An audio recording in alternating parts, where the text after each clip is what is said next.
ดีค่ะแม่บ้านครอบครัวบายวันดีนะคะวันนี้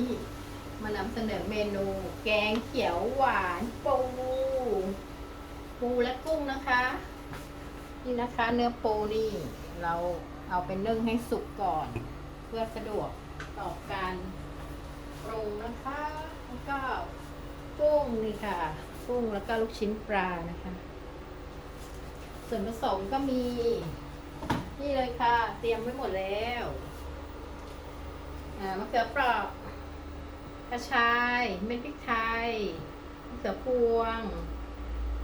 ใบมะกรูดหั่นฝอยนะคะพริกชี้ฟ้าแดงแล้วก็ใบโหระพานะคะนี่ค่ะนี่ค่ะอันนี้ก็นี่อันนี้เยอะนะคะเนี่ยวันนี้จะทำ2 กระทะค่ะแล้วก็เครื่องแกงเขียวหวานนะคะ1/2 กิโลเริ่มเลยนะคะใส่น้ำมันพืชลงไปผัดพอประมาณนะคะไม่ต้องเยอะกะเอาน้ำมันพืชเอาไปผัดกับหัวกะทินะคะหัวกะทิเยอะมากเลย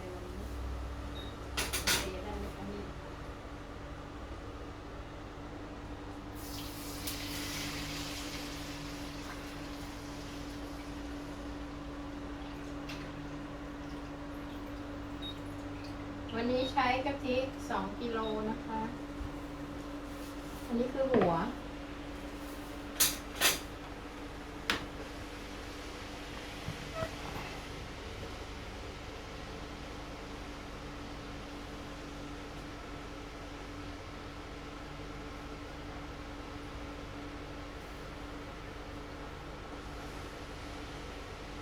คนให้เข้ากันกับน้ำมันนะคะ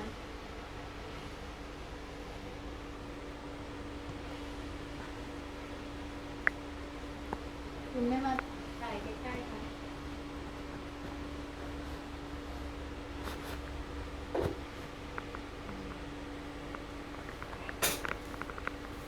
จากนั้นก็ใส่เครื่องแกงเขียวหวานนะคะลงไปครึ่งเอาไปผัด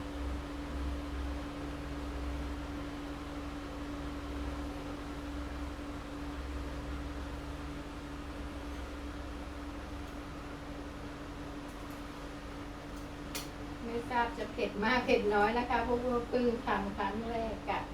ยังไม่ค่อยถูกเท่าไหร่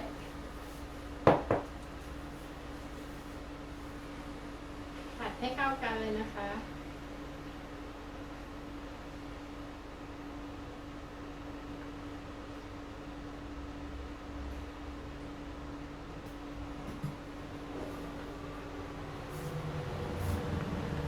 นี่ค่ะความเข้มข้น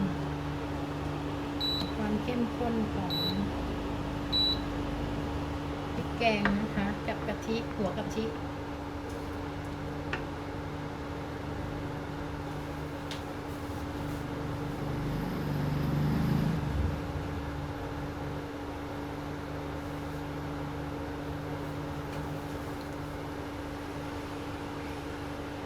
ผัดให้เข้ากันสักครู่นะคะเราเน้นหัวกะทิก่อนละกันเพราะว่าดูแล้วเครื่องจะล้นกระทะนะคะ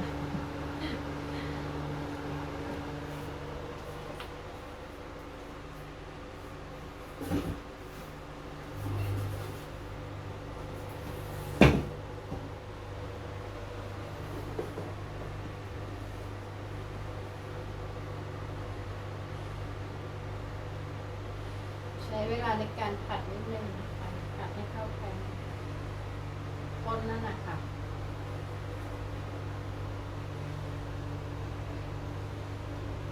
ได้ที่นะคะก็เอาหางกะทินะคะถ้าขอหาง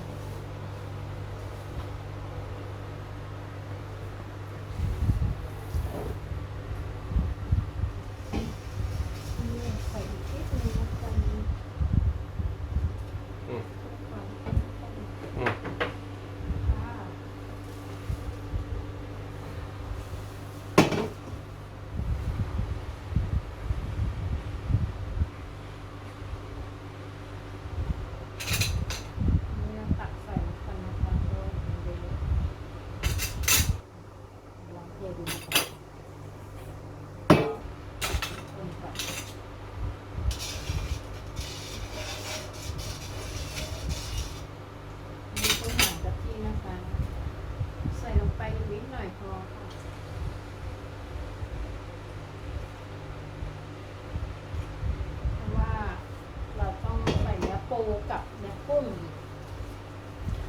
นี่ที่อื่นเขาอาจจะทำเป็นเนื้อปูนะคะ แต่เราจะทำเป็นปู ปูตัวเล็กค่ะ แล้วแต่วัตถุดิบที่มีเลยนะคะทำแบบไหนก็ได้ คนให้เข้ากันนะคะรอให้เดือดนิดนึงก่อน อันนี้ไฟใช้ถึง1,800เลยนะคะ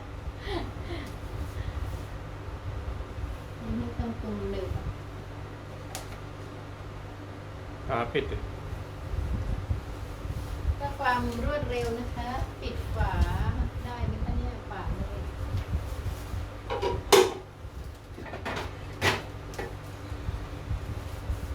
ปิดฝานะคะจะได้เดือดไว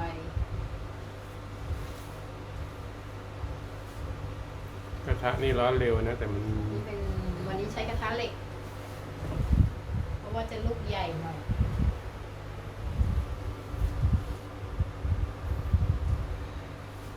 ปลา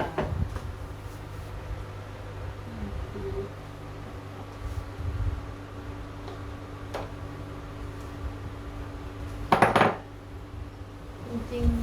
ๆสูตรบางสูตรเขาก็ไม่ใส่กระชายนะ แต่เราอยากใส่ ให้มันมีกลิ่นหอมแล้วใส่กระชายลงไปเลยค่ะ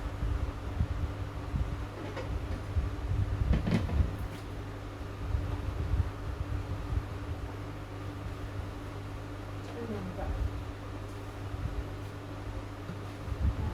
รอให้เดือด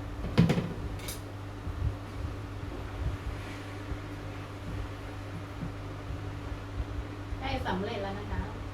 ความจริงอ่ะ มันง่ายมาก เพราะว่าสมัยนี้เครื่องแกงเขาทำให้เราสำเร็จเลยไม่เหมือนสมัยก่อนรุ่นแม่เราเขาจะต้องมานั่งตำน้ำพริกแกง ซึ่งเราก็เป็นผู้ช่วย แต่เราจำไม่ได้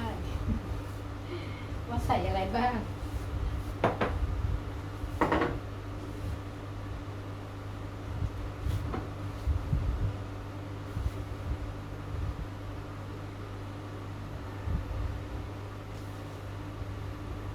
ขนาดใช้ไฟแรงนะคะเนี่ย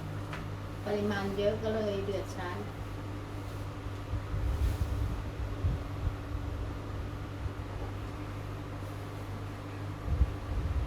คนถ่ายเริ่มหิวนี่เรายังไม่ได้ทานข้าวเช้าเลยนะคะเริ่มปุดๆแล้วค่ะปรุงรสเลยนะคะได้พอดีกันปรุงรสด้วยน้ำตาลปี๊บอันนี้คุณเตรียมไว้1 กระทะใช่ไหมคะนี่จะเอาค่ะเอานะคะนี่ค่ะคุณก็ต่อเลยนะ อีกนิดนึง เดี๋ยวต้องมีกระทะต้องใส่นิดนึงนะคะ ก็ ก็น้ำเปล่าค่ะให้ออกรสเค็มและหวานนะคะ เดี๋ยวเราจะใช้ตวงจะได้รู้ว่าเที่ยวหน้าจะทำใส่เท่าไหร่เราจะใส่3ก่อนนะคะ เดี๋ยวมันจะเค็มไปทำกะทิก่อน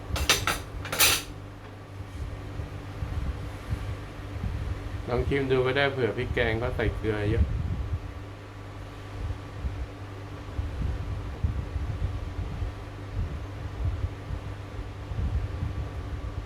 ชิมรสชาติดีกว่าค่ะ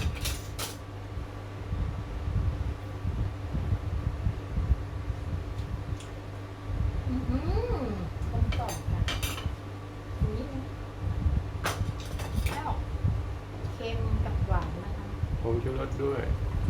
ผงชูรสมันจะเค็มนะ ผงชูรสดีก เอา ว่า สี นะ ขาว คะ ดีกว่า คนไทยขาดไม่ได้กับผงชูรสเพื่อเพิ่มความอร่อยนะคะ ช้อนพูนๆเลย 1 ช้อน1 ช้อนต่อ1 กระทะ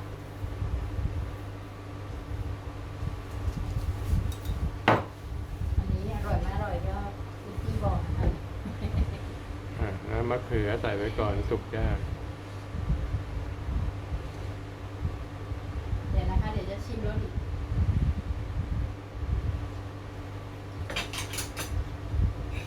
ต้องเข้มข้นนะเพราะว่าเดี๋ยว เดี๋ยว ใส่ เรา เนื้อ ทำใส่บาตรนะคะ แล้วก็แบ่งปันนะคะ โควิด แบ่งปันพี่ๆได้ชิมว่าน้องทำอร่อยนะคะคุณว่าอร่อยไหมเดี๋ยวคุณชิมหน่อย เดี๋ยวชิมทีเดียวเลยปรุงได้ จะได้รู้ไงเดี๋ยวโหขาดอะไรคะ น้ำตาลใส่หน่อยนิดเดียว เราก็ว่างั้นแหละแต่เรากลัวเด็กคุณหาว่าเรากินหวานนี่อันนี้เดี๋ยวกระตั้งใหม่ก็ต้องปรุงที่สำคัญเราจะทำใส่บาตรนะคะ ตั้งใจทำมากทุกวันนี้ทำกับข้าวนี่ตั้งใจทำใส่บาตรใส่มะเขือเปราะลงไปนะคะ เพราะว่าจะสุกยาก อันนี้มะเขือเปราะจากต้นนะคะเก็บมา5 ลูกมีแค่5 ลูก แล้วก็มะเขือพวง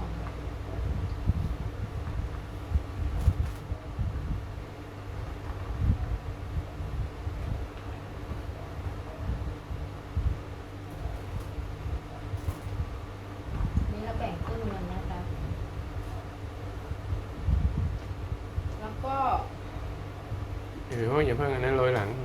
พริกไทยสดค่ะ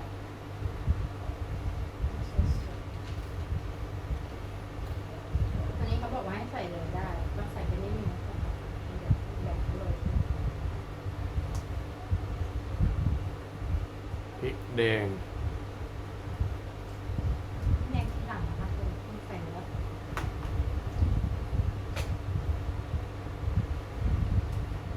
คุณถ่ายที่กระทะออกมา เห็นอยู่มันสูง นี่สีสันเป็นไงคะนี่รสชาติเยี่ยมเลยค่ะก็ใครไม่ได้ชิมถือว่าพลาด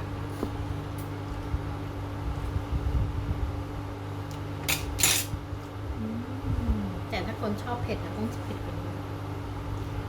เดี๋ยวใส่พริกกับเผ็ดอ่ะ ขั้นตอนต่อไปนะคะ ใส่เนื้อปูเลยค่ะคุณไปคุณค่ะหน้าที่คุณเอาใส่ปูอันนี้ออกก่อน ใส่แค่ที่พอแล้วใช่ไหม พอแล้วค่ะเพราะว่าเดี๋ยวใส่เนื้อแล้วมันจะล้น ใส่ปูครึ่งนึงค่ะแล้วเดี๋ยวทำใส่ไปนี่ค่ะเรามีมือ2นะคะกระบี่มือ2แต่ความจริงแล้วเขาอะเป็นมือ1เราเป็นมือ2 ปกติทุกวันเขาจะทำให้เรากินทุกวัน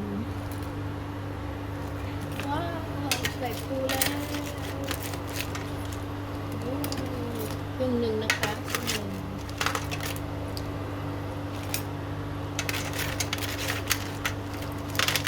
อันนี้สำหรับคนไม่ค่อยเผ็ดเท่าไหร่นะคะกินไม่เผ็ดเท่าไหร่เพราะเครื่องแกงไม่ค่อยเผ็ด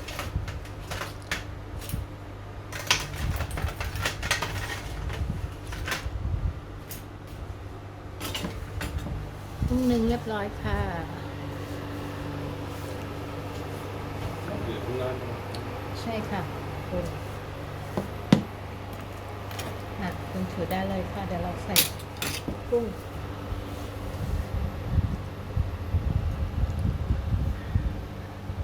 ค่อยๆนะ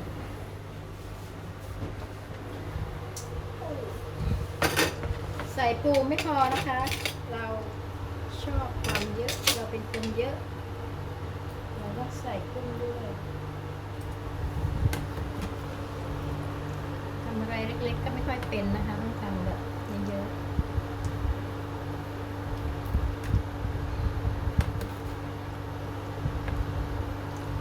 ก็มีลูกชิ้นลูกปลาอย่างดีเลยนะคะผมตัวนี้ กุ้งอีกนิด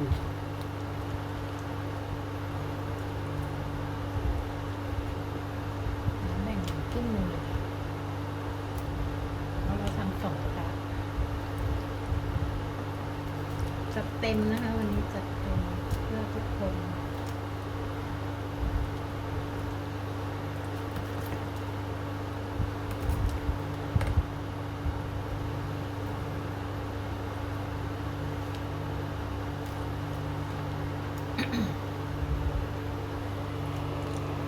เป็นไงคะ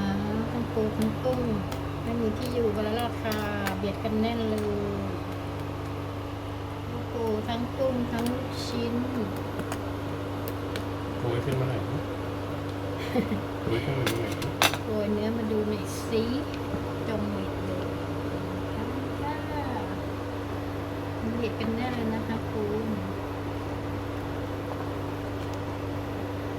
นี่ค่ะนี่ค่ะผลงานเรานะคะ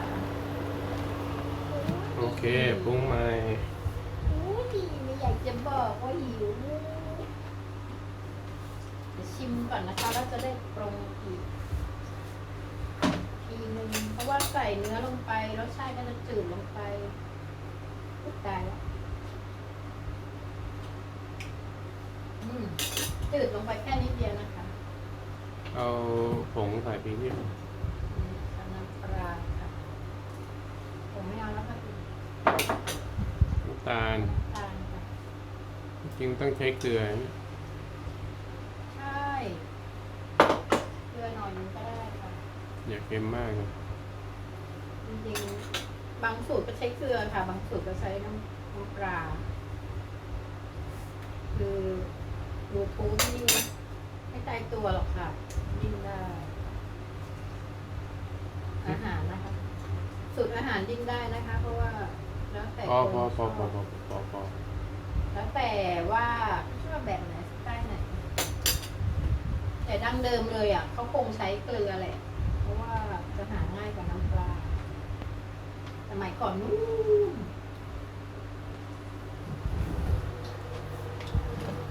โอเค เดี๋ยวโรยด้วยพริกนะคะ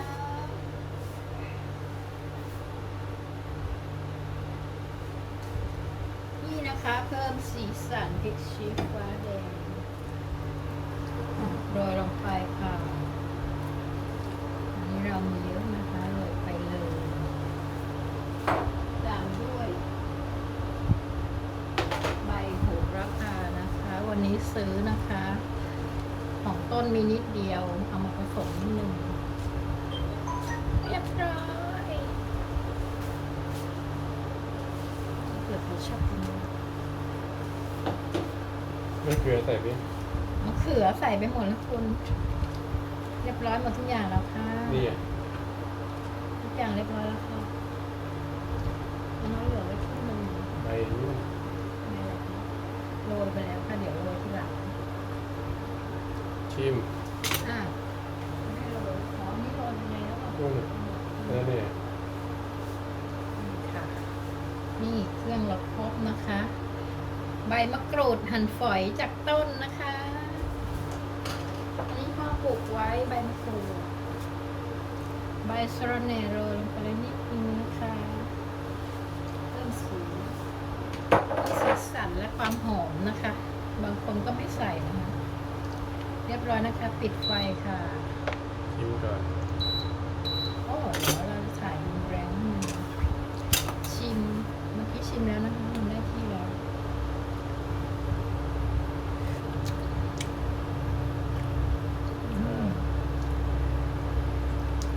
คุณต้องชิมถ้าเราชิมแล้วว่ามันขัดเค็มหน่อยเค็มอีกหน่อยไหมหรือพอดี ใส่น้ำปลานิดนึง นะ น้ำปลานิดนึง น้ำปลานิดนึงนะคะพอแล้วค่ะ เรียบร้อยแล้วค่ะพอแล้ว เดี๋ยวเราจะตักใส่บาตรนะคะทำบุญให้บิดามารดานะคะ เรียบร้อยแล้วนะคะนำเสนอเมนู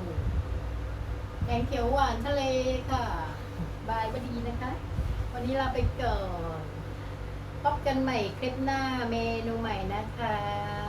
อย่าลืมกดไลค์กดแชร์กด subscribe ด้วยนะคะวดีสุวรรณค่ะ